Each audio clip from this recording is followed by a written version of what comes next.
If there's someone that wants to become an artist, what is your advice to them? When it gets hard, look forwards, dream and vision. You're an artist, you're creative. You're going to be able to access that vision and just keep it and let it guide you forwards. There was loads of times that I was close to quitting and just getting a normal job. And I think stay true to yourself. This artist studio is as fascinating as the finished pieces. It feels like an alchemist's lab or even an archaeologist's office, because Georgie collects fragments of history, bones, rusted metal, shards of Victorian pottery, alongside the natural elements that shape her work, while she experiments with rust oxidation to create rich, unpredictable textures and crushes river stones into fine powders. The result, a body of work that feels both ancient and contemporary, reimagined through the hands of an artist who sees the beauty in what others overlook. She faced the fire, walked through it, and came out with stories that could light the way for others. So please grab a cup of tea, make yourself comfortable, and join us as we uncover her artist's way. What do you think your purpose is as an artist? I believe that my purpose as an artist is to actually bring people together. It can be quite isolating to be an artist, firstly. Obviously, it's quite a lonely job, you know, you're in your studio by yourself, unless you share a studio. And I think that the way that we understood creativity in today's society is just all wrong and backwards. It should be accessible to everybody. And that extends to the way that art galleries can be quite scary and cold. I know a lot of my friends who aren't artists find them very intimidating. I actually went to an art gallery in Paris. It was called Gallery Amelie, really recommend it. And it felt like a home. Felt like an apartment. There was like a pool table and a kitchen. Like it felt like an apartment. Yeah. And I was like, oh wow, this feels cool. But when you go to a gallery, the space is very wide. And I see the purpose in that, because sometimes you want to just focus on the artwork. But I do see how it's very intimidating for people. I think every artist goes through a point where you're trying to figure out what part of the art world do you want to fit into. I also teach workshops and guide people to find their innate creativity. Oh, that's so cool. Yeah, it's so fun. I absolutely love it. It's so rewarding. I think it's a beautiful thing that you're doing, because I think it's truly such a healthy thing to do as a human being. Like people have been drawing on caves, you know, before we could even speak. Yeah. I think it's really important, and it's something we've kind of pushed away. No, completely. I think, it's so important that people get creative. And we live in such a left brain society. If there's someone that wants to become an artist, what is your advice to them? It's so hard, because I think it's so individual. Yeah. It really depends what kind of art you want to be making. You know, you could go down a route of making small paintings for interiors. So the first step is figure out what kind of an artist you want to be. I think my main advice, probably having been doing this now for over a decade, is when it gets hard, just look forwards and dream and vision. You know, you're an artist, you're creative. You're going to be able to access that vision and just keep it and let it guide you forwards, because financially it's so difficult starting out. I mean, depending what situation you're in financially, obviously, but there was loads of times that I was close to quitting and just getting a normal job, because the amount of work that you put in, especially if the art market is in a tricky place, it's not you. I think that's what I'd say to people is, you know, obviously you have to change to accommodate different markets, you know, when times are hard. And I think stay true to yourself. Since my master's, my work feels more kind of deep. It feels in a way more true to something that I uncovered during the master's sort of psychological stuff. But it doesn't sell as well. But sometimes you have to make some headshots. You have to make some doodle. You have to make a living at the end of the day. It's kind of like, I'm a photographer, but sometimes I do headshots. Are they creatively speaking through my soul? No. I can put in elements of creativity and, you know, make it more beautiful. By the end of the day, what I want to be doing is completely different.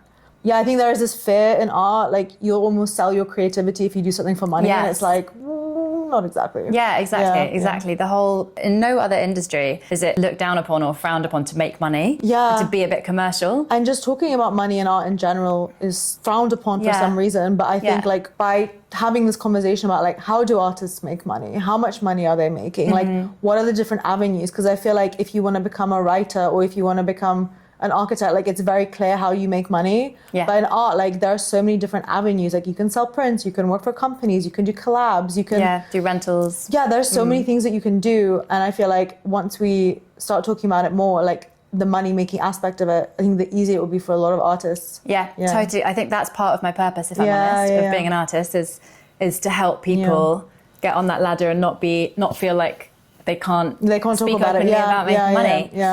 It's such a privileged world in some ways, and I think people who get to purely create in a purist way without worrying about selling it, great, that's good for them. But if you're not in that position, I don't think you should be stigmatized for it. I love that. And so that's partly how my own work ties into the workshops that I teach.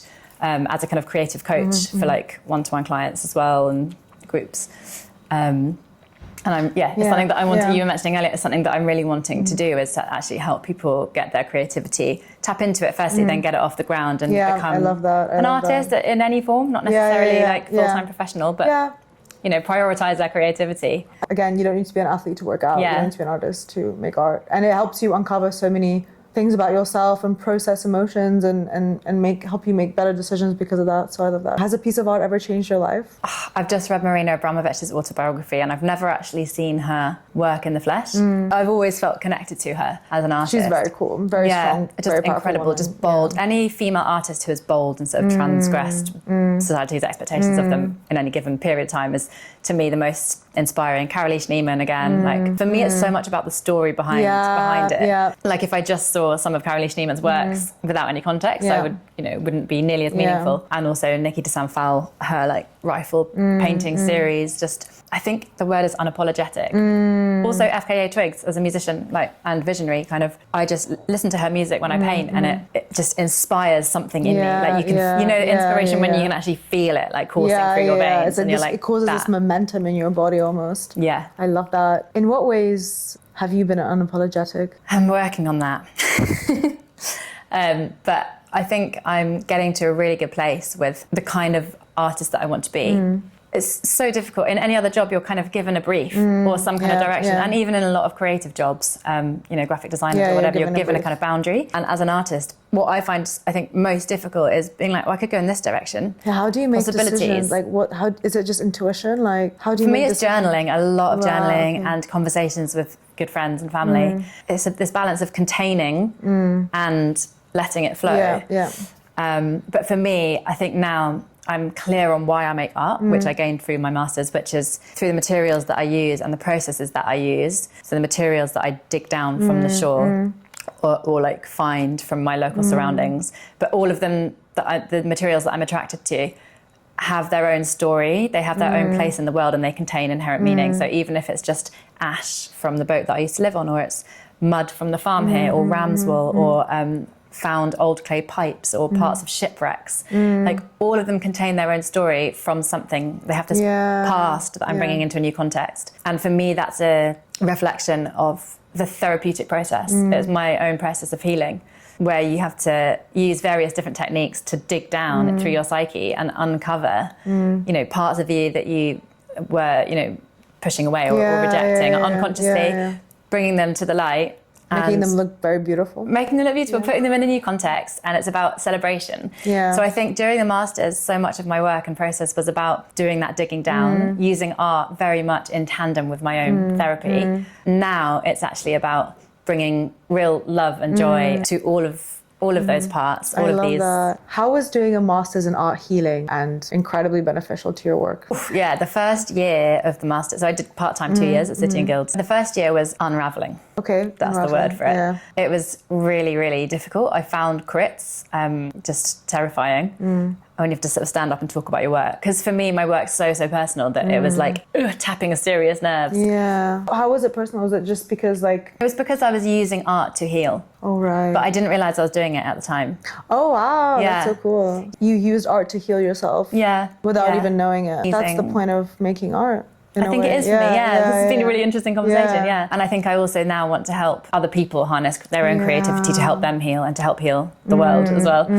I was even talking to my friend and he just gave me this idea. So I'm going through a breakup now, 3 days in. I'm sorry. And I was like, I asked her, she's also an artist, she's an amazing artist. And I was like, what do I do now? Like, should I go into therapy, blah, blah, blah. And I don't really know what the next move is to heal from this. And I'm like, maybe I should just make art. Yeah, it's just the most beautiful way to let whatever's inside you come out. And if you're able to do it without judgment and with a lot of trust, because your body knows what needs to be expressed and our mind just judges it if we let it. And that's again the right brain, left brain dichotomy. Is if we let our left brains be too dominant, which everything around us encourages us to do, then we forget to trust our magic that lives inside of us. Creativity and making art helps you trust that magic within you. And that intuition. My mom also always tells me, she's like, the feeling is the truth. It's a feeling that guides you to your true path. Yeah, and I think it does get confusing when there's a lot of sort of anxiety around, because there's this feedback loop. The anxious thought creates the anxious feeling, and then you're like, yeah. wait, this must be the wrong path because I feel anxious, and it's like, no, that could just be the fear. So it's such a minefield to navigate. But I think know thyself in that sense. Yeah. Oh, but God. To answer your question earlier, coming back full circle, I think the purpose of my art is to tap into that right brain intuition and heal, whether it's for myself or for others. Yeah. For me, my art's been really helpful navigating all of life, but my relationship as well, because I get very clear visions about my internal goings on and like the relationship between different characters going on inside of me, and like love and fear kind of really show themselves as images, so then I can put them onto my canvases. And for me, I'm working a lot with circles and lines at the moment. Circles represent the feminine energy, the right brain, the moon, the womb, circular, regenerative, nurturing feminine energy, and lines represent this kind of phallic, quite linear, quite left brain.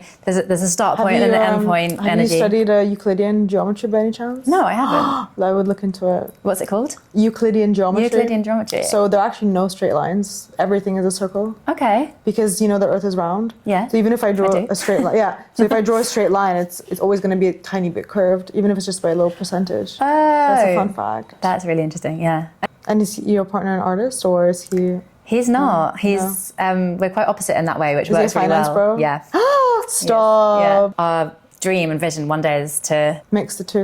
Yeah. I'd love to have a retreat space where we host gallery and exhibitions, residencies, retreats, and he can like run the kind of the finance and the spreadsheets. Although I love a spreadsheet as well. Historically speaking, like the Medicis funded like Michelangelo and Leonardo da Vinci, like all these powerhouses funded artists because they play such a critical role in the development of a community and a society. And I think it's really sad how funding for artists is going down. And I think it's really important to bring to light the importance of art and how much benefit it has on the entire society. Yeah, art is what we live for. Yeah. Exactly. And I think art has for way too long been devalued. When you walk into a space that is just aesthetically pleasing and cohesive and feng shui, and when you look at a bottle that, has like a nice drawing, like that just enhances your life and makes you more productive. And all of our right brains are responsible for feelings of interconnectedness, joy, euphoria, peace. What I was saying about in the masters, I got quite into the lower part of the left hemisphere of the brain. It's to do with kind of past trauma and things. So I was processing that a lot, and now it's much more about expansive circles and living more in a right brain, peaceful state without this kind of constant, overthinking, analysis and that kind of thing. And interestingly, in my art classes, I get people to draw or express emotions just for 5 seconds. Fear is almost always just straight lines in some form, like dabbing marks or like something small. And then love and joy are pretty much always circles. And it's just so interesting, this kind of universal symbols, this unconscious understanding that we have, interconnectedness and kind of unity and joy, and the higher frequency emotions are circular and expansive and regenerative. And the earth is round, so maybe love is more powerful. I don't know. Oh, fun fact. Yeah. Can I give you a hug? Yeah. Thank you so much.